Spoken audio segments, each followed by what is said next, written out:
بسم اللہ الرحمن الرحیم۔ یہ ہمارا اختبارات سے علم اللغت الحدیث کا پورشن ہے، تو اس میں ہم سٹارٹ کرتے ہیں۔ یہ پہلے تو وہ جو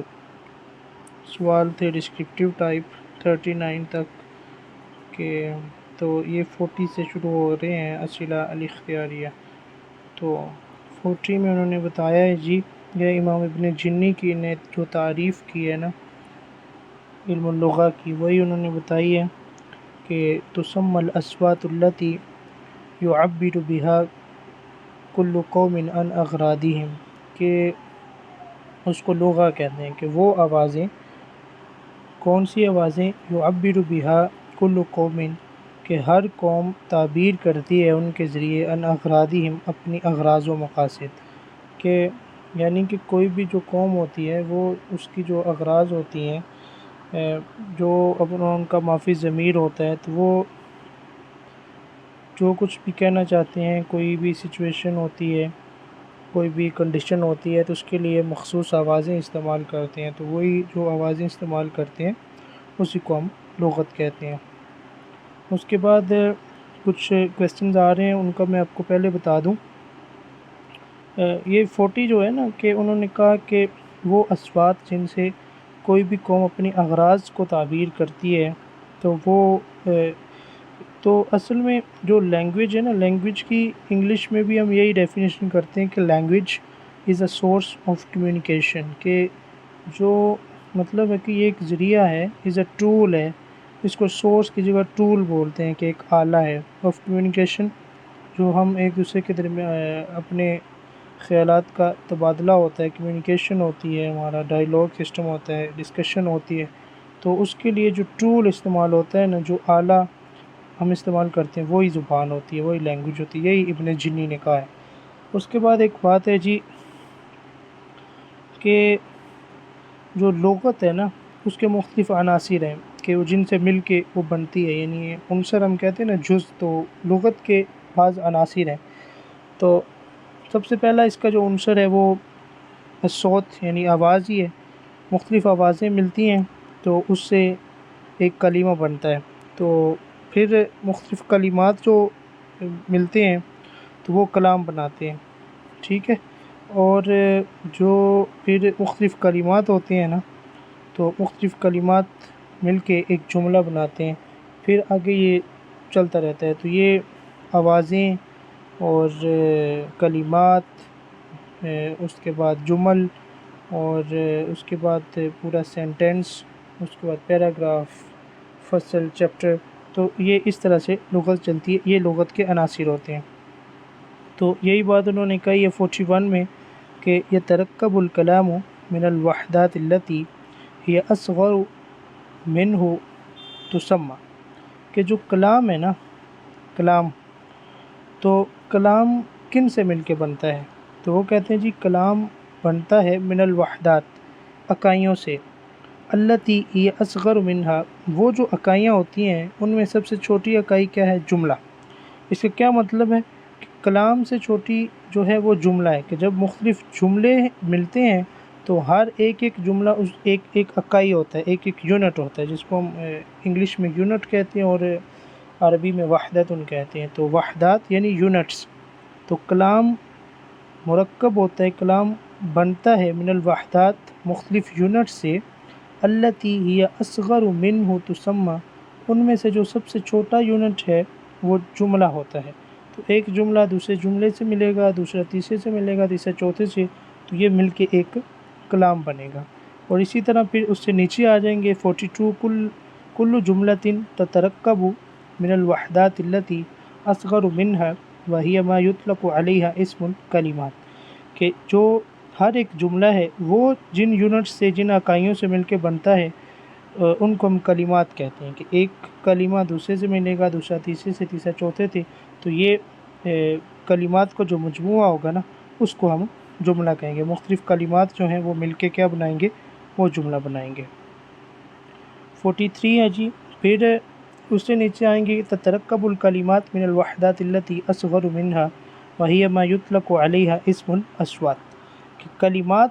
کس طرح مرکب ہوتے ہیں، کلمات کس طرح بنتے ہیں، تو اس کے لیے مختلف اصوات ہوتی ہیں، کہ مختلف جو آوازیں ہیں، اصوات ہیں، وہ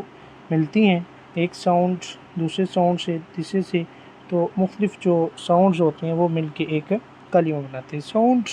یعنی جب ساؤنڈ پروڈیوس ہوتا ہے تو اصل میں وہ جب لکھا جاتا ہے تو وہ ایک حرف ہوتا ہے،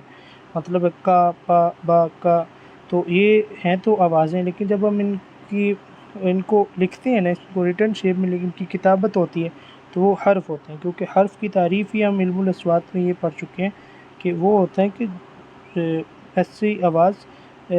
جس کو لکھا جاتا ہے، اس کا نطق ہوتا ہے اور اس کے بعد وہ لکھی جاتی ہے، تب وہ حرف کہلاتی ہے۔ تو مختلف حروف جو ہوتے ہیں وہ مل کے پھر کلمہ بناتے ہیں، ٹھیک ہے۔ اور 44 میں جلال الدین سیوطی رحمہ اللہ کی تعریف ہے، انہوں نے کہا کہ ان اللغہ عبارت عن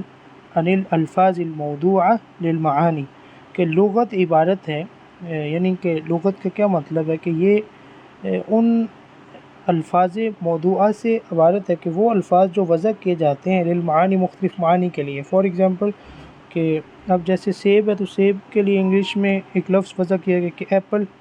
ٹھیک ہے۔ اس طرح آپ کوئی بھی لے لیں کہ کوئی شخص ہے تو اس کے لیے اس کا جو پراپر نون ہے، کوئی نام وضع کیا گیا ہے، تو وہ کہتے ہیں کہ مختلف معانی کو ادا کرنے کے لیے جو ہم الفاظ وضع کرتے ہیں تو انہی جو ہمارے وضع کردہ الفاظ ہوتے ہیں انہی کے مجموعے کو ہی لغت کہتے ہیں۔ یہ جلال الدین سیوطی نے تعریف کی ہے۔ اور اس کے بعد خلیل بن احمد نے تعریف کیا جی اللغہ عبارت عن الکلام المصطلح علیہ بین کل قبیلۃ، کہ لغہ عبارت ہے عن الکلام المصطلح علیہ بین کل قبیلۃ، کہ کسی بھی کوئی بھی قبیلہ ہے نا تو اس میں جو مختلف وہ اپنی ٹرمینالوجیز، مختلف اصطلاحات استعمال کرتے ہیں اپنے کلام میں، ٹھیک ہے۔ تو یعنی آپس میں جو ڈسکشن کرتے ہیں، ہم پڑھ چکے ہیں کہ language is a tool of communication, تو جو وہ آپس میں ڈسکشن کرتے ہیں تو اس اپنے کلام میں وہ جن ٹرمینالوجیز کا استعمال کرتے ہیں،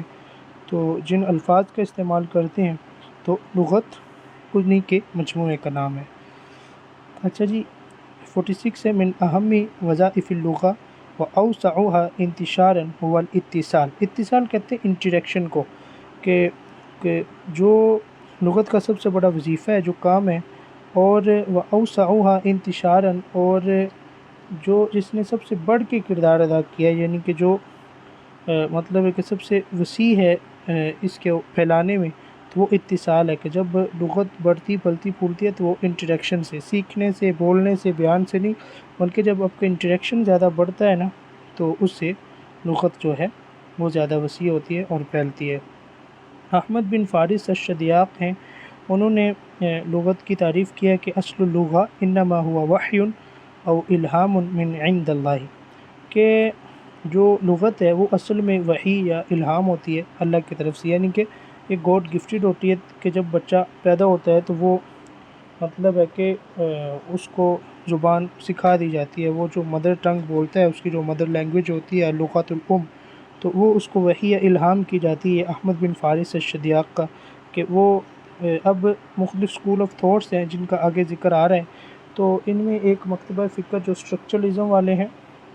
فرڈینانڈ ڈی سیسور جو سوئٹزرلینڈ کے یہ لنگوسٹ تھے، تو ان کا بھی اسی سے ملتا جلتا ہے کہ یہ مطلب ہے کہ اسٹرکچرل، وہ کہتے ہیں کہ یہ اس کی جو ساخت ہے نا وہ اس طرح ہی ہے کہ گاڈ گفٹڈ، کہ یہ وقت کے ساتھ ساتھ جیسے ہم کہتے ہیں with the passage of time, یہ کوئی گین کرنے والی چیز نہیں ہے، بلکہ یہ وہابی گاڈ گفٹڈ ہی ہوتی ہے۔ تو احمد بن فارس بھی اسی مکتبہ فکر کو فالو کر لیں۔ اور جی 48 ابن جنی نے کہا ہے جی اصل اللغہ هو التواضع و اصطلاح لا وحی و توقیف فی رأیہ، کہ وہ کہتے ہیں کہ ان کی رائے میں جو لغہ ہے وہ اس کا وضع کیا جانا اور اس کی ٹرمنالوجیز کا بڑھنا ہے، کہ یہ وحی یا توقیفی نہیں ہے بلکہ یہ اکتسابی ہے۔ یہ جیسے جیسے آپ کو ضرورت پڑتی ہے، تو اب ایسا ہو جاتا ہے نا کہ کسی معاشرے میں کوئی لفظ ہو، کوئی چیز ایسی آ جائے جو انہوں نے پہلے نہ دیکھی ہو، تو اب اس کا داعیہ پیدا ہو گیا اس کے لیے کوئی لفظ وضع کرنا، تو ابن جنی اور جو جدید ماڈرن لنگوسٹ ہیں، لینگویج کے ماہر نوم چومسکی، جس کو یہ عربی والے تشومسکی پڑھتے ہیں، تو وہ بھی اسی کے قائل ہیں. ان کے بارے میں تفصیل آگے آئے گی.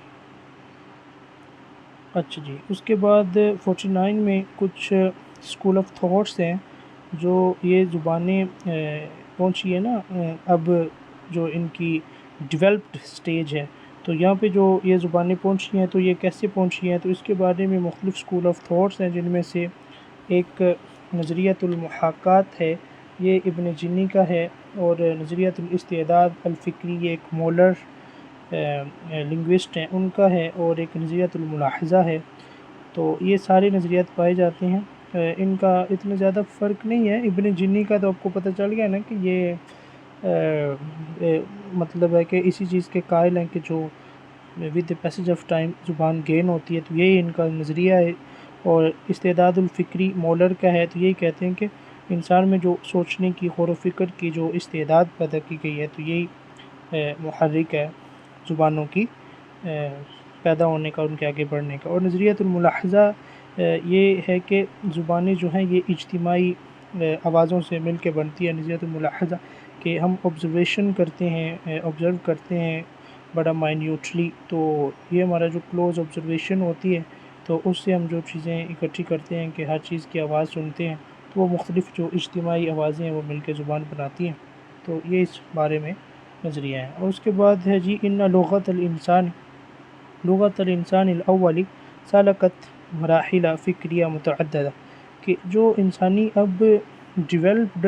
اس کی زبان ہے نا، تو یہ بڑے فکری مراحل سے گزری ہے. تو ان میں سے پہلا جو ہے مرحلۃ الاصوات الساذجہ ہے، جس میں لڑکھڑانا ہوتا ہے آواز کا، ساذجہ اسی کو کہتے ہیں. تو مرحلۃ المقاطع، پھر اس کا مقاطع یا مقطع بولتے ہیں انگلش، اس کی سیلیبل جن کو ہم ٹکڑے کہتے ہیں. تو پھر وہ ہے مرحلۃ الاصطلاح، پھر اس کی ٹرمنالوجی اور ہے کہ مطلب ہے کہ کوئی بھی ہے، جیسے اب کوئی بچہ لے لیں تو پیدا ہوگا، تو اس کی جو پروڈکشن آف ساؤنڈز ہوگی وہ ساذجہ ہوگی، لڑکھڑانا ہوگا، یعنی وہ پا با کا گا ڈا اس طرح بولے گا. اس کے بعد مقطع سیلیبلز میں مختلف آوازیں، تھوڑے بہت حروف، یعنی اگر اس نے پاپا کہنا ہے تو پا، ماما کہنا ہے تو ماں، ایسے. اور پھر وہ پوری ٹرمنالوجی، پوری اس کی کمپلیٹ پروڈکشن ہوگی جب، تو پھر وہ مرحلۃ الاصطلاح میں آئے گا. تو یہ سارے ہیں. اچھا جی، پھر وہی ابن جنی کی تعریف آ گئی کہ اصوات یعبر بها کل قوم عن اغراضهم، تو یہ پہلے ہم اس کی تفصیل کر چکے ہیں. اس کے بعد ایک اور تعریف ہے جی، نظام الرموز الصوتیہ المتفق علیہ فی البیعۃ اللغویہ الواحدہ، کہ آوازوں کا یعنی سمبولک آوازوں کا ایسا نظام کہ نظام الرموز الصوتیہ جس پہ متفق ہو جائے فی البیعۃ اللغویہ الواحدہ، ایک ہی جو ماحول ہے، یعنی کہ ایک ہی زبان بولنے والوں کا جو انوائرمنٹ ہے، جو معاشرہ ہے، اگر وہ کسی آواز پہ متفق ہو جائے کہ اس آواز کا مطلب یہ ہے، تو یہ بھی لغت کی تعریف ہے. کہ مطلب ہے کہ اگر کسی نے مطلب ہے کہ آواز نکالی، اس نے ایپل کہا، تو اس پوری سوسائٹی نے اتفاق کر لیا کہ ایپل جب بھی آواز آئے گی، اس سے مراد ہم نے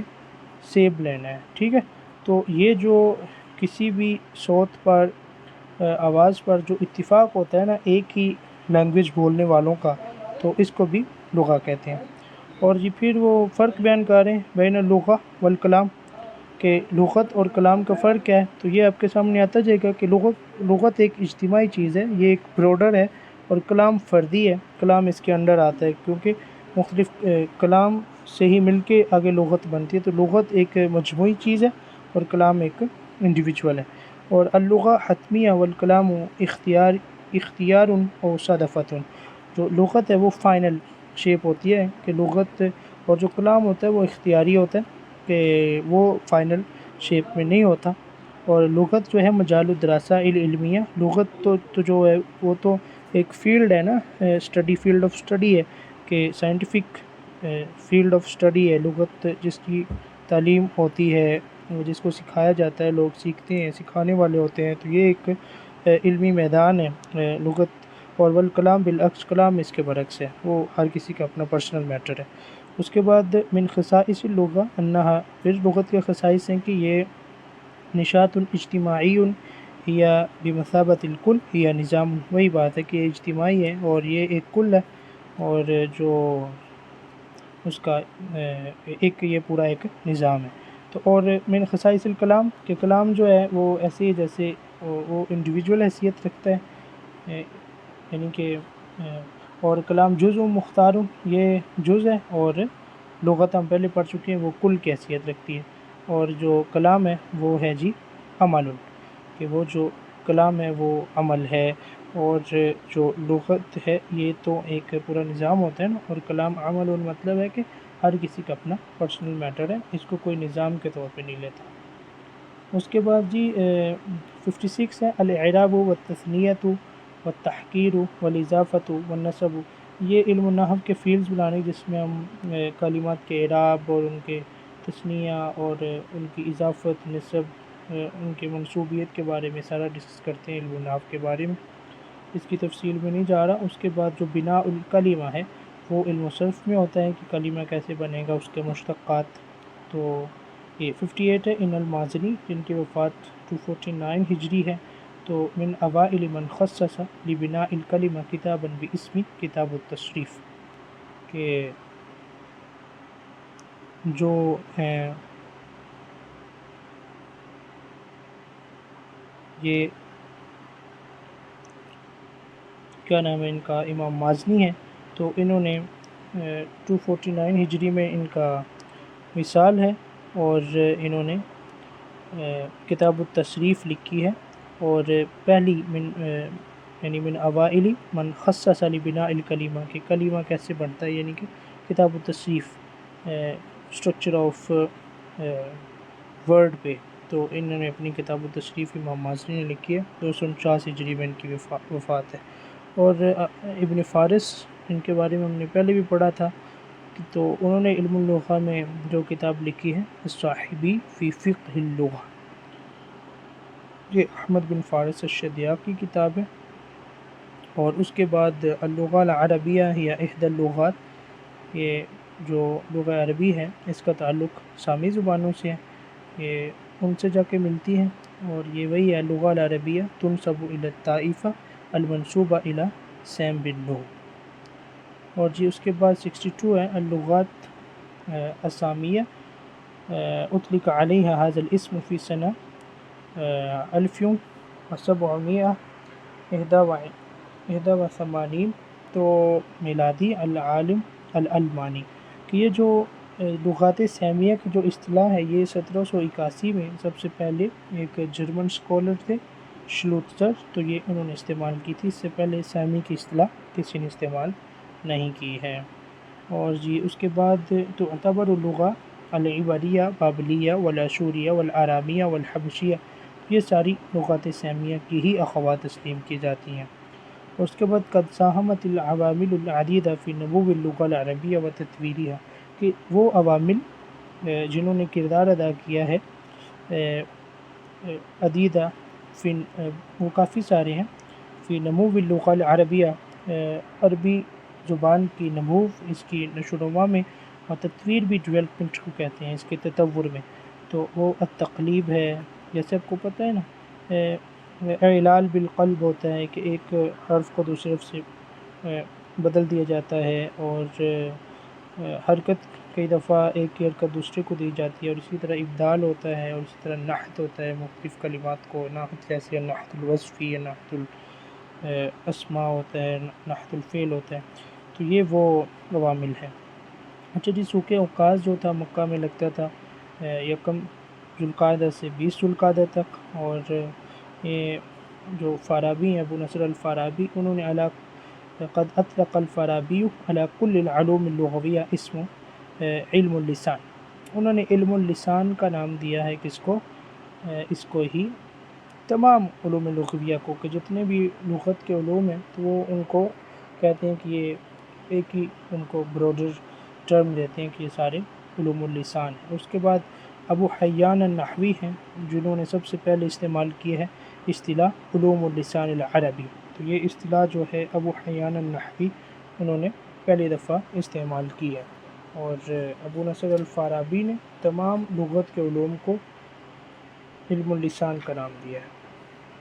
اس کے بعد 68 ہے جی یدل مصطلح علوم الادب عند ابن الانباری، ابن انباری جو ہیں ان کے نزدیک علوم الادب جو ہے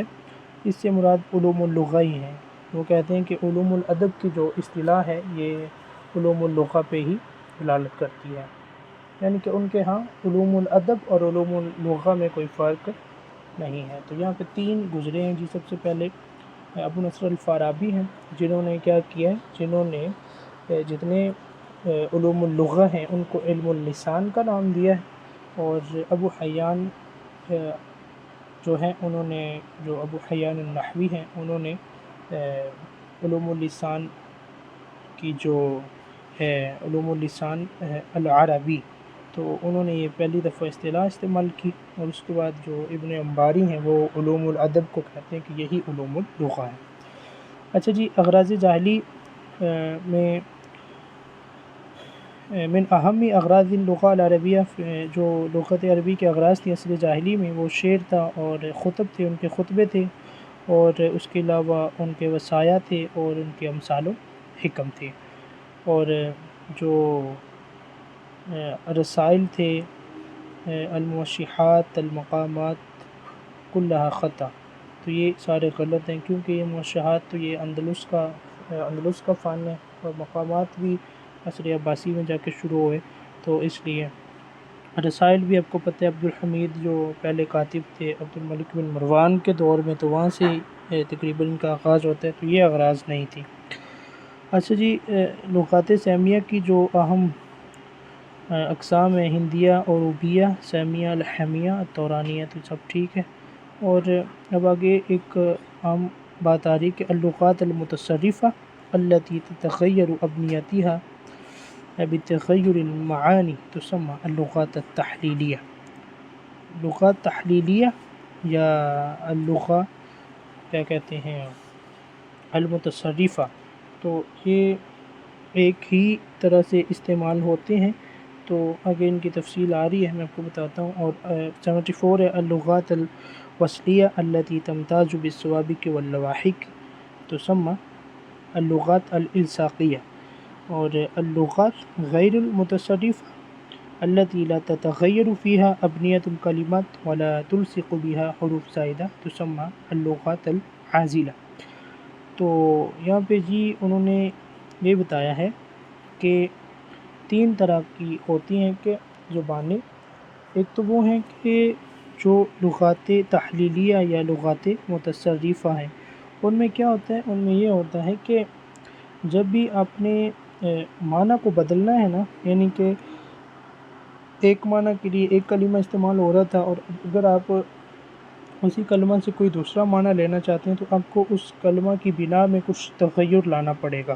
تو جن زبانوں میں یہ ممکن ہوتا ہے ان کو تحلیلیہ یا متصرفہ کہتے ہیں۔ جیسے ہے نا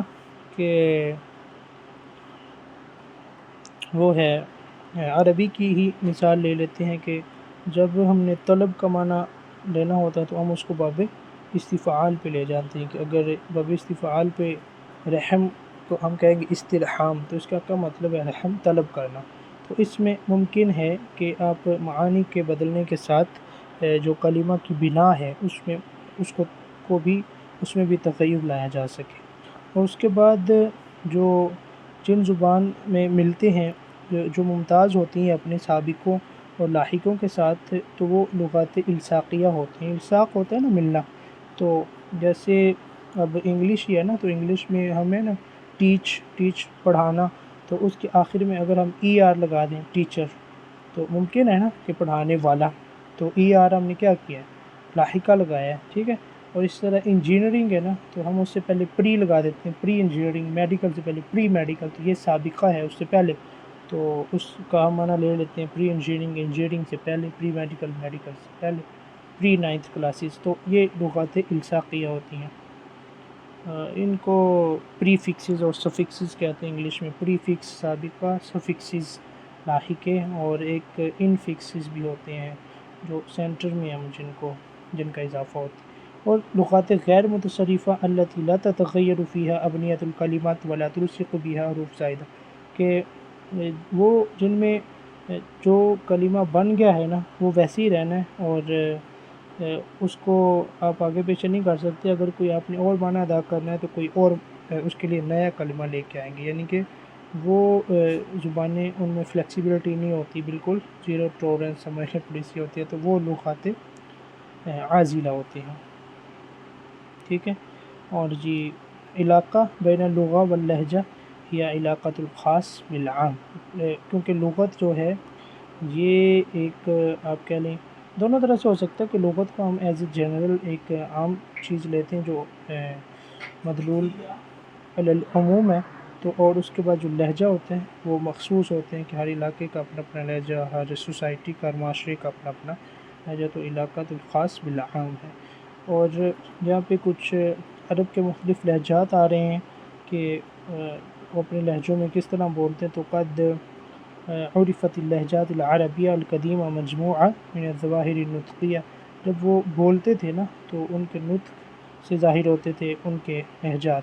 تو ان میں کشکشہ ہے، کسکسہ ہے، عجعجہ ہے، تو یہ سارے ٹھیک ہیں۔ اور اس کے بعد وہ ہے جی اب وہ بتائیں گے کہ کشکشہ کس کو کہتے ہیں۔ کشکشہ کیا ہوتا تھا کہ ابدال الشین من کاف الخطاب المؤنثہ، کہ آپ نے کیا کرنا ہے کہ جو کاف مؤنث کا ہے نا یعنی علیکی، تو علیکی کو علیشی پڑھنا، کاف مؤنث کو شین سے بدل دینا، کشکشہ ہے۔ اور اسی طرح استخدام السین مع ضمیر المؤنث بدلا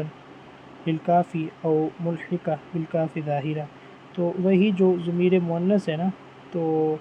آپ اس کو سین سے اگر بدل دیں، سین کو یعنی علیکی کی جگہ علیسی، تو یہ جیسے علیکی کی جگہ علیشی پڑھیں گے شین سے بدلیں گے تو کشکشہ، سین سے بدلیں گے تو کسکسہ۔ اور اسی طرح ان میں استنطاء ہے، التلتلہ ہے، الشنشنہ ہے، اور التمتمانیہ ہے، العججہ ہے، عنعنہ ہے، فخفخہ ہے، القطعہ، الکسکسہ، تو یہ سارے ٹھیک ہیں۔ اور اس کے بعد وہ بتا بھی رہے ہیں، مثالیں بھی دے رہے ہیں کہ وہ لہجہ جس میں ہم جو عین ساکن ہے نا اس کو نون سے بدل دیتے ہیں، اعتا کی جگہ انتا، عین ساکن کو نون سے بدلیں گے تو یہ کیا ہے، یہ استنطاء ہے۔ اور اسی طرح جو حرف مضارع کی حرکت ہے مفتوح کو مکسور کر دیں گے تو یہ التلتلہ ہے، یعنی نعلمہ کی جگہ نعلمہ، مفتوح کو مکسور کر دیا تو یہ التلتلہ ہے۔ یہ پریکٹس سے ہی یاد رہیں گے۔ اور اسی طرح جیسے وہ تھا نا کشکشہ، تو وہ تو مخصوص تھا کاف مؤنث کے ساتھ، کہ جو مؤنث کی کاف ہے نا علیکی، تو اسی کو شین سے بدلیں گے تو علیشی ہو جائے گا۔ تو اسی طرح یہ مخصوص نہیں ہے، یہ سمپل ہے کہ اگر آپ کسی بھی کاف کو شین سے بدلیں گے نا تو یہ شنشنہ ہوگا، جیسے لبیک، لبیش۔ کشکشہ اور شنشنہ یہ تقریباً ایک ہی ہیں، صرف اس میں کاف مؤنث والی اور اس میں مطلق ہے۔ اور اسی طرح جو لام تعریف ہے نا اس کو آپ نے میم سے بدلنا ہے کہ الف لام، یعنی السفر، تو السفر کی جگہ آپ ام سفر، تو یہ تمتمانیہ ہے۔ اس کے بعد عجعجہ ہے کہ یا کو جیم سے بدلنا، جیم کو یا سے بدل دینا، تو وہ عجعجہ ہوتا ہے۔ اور اس کے بعد جو حمزہ ہے اس کو عین سے بدل دینا تو یہ عنعنہ ہے، انا کی جگہ عنا کر دینا تو یہ عنعنہ ہے۔ اور اس طرح ہا جو ہوتی ہے ہا کو عین سے بدل دینا تو حتی کی جگہ عدہ کر دینا تو یہ فخفخہ ہے۔ تو 90 ہے اللغات التی تستخدم فی المجالات التعلیمیہ والثقافیہ والتقنی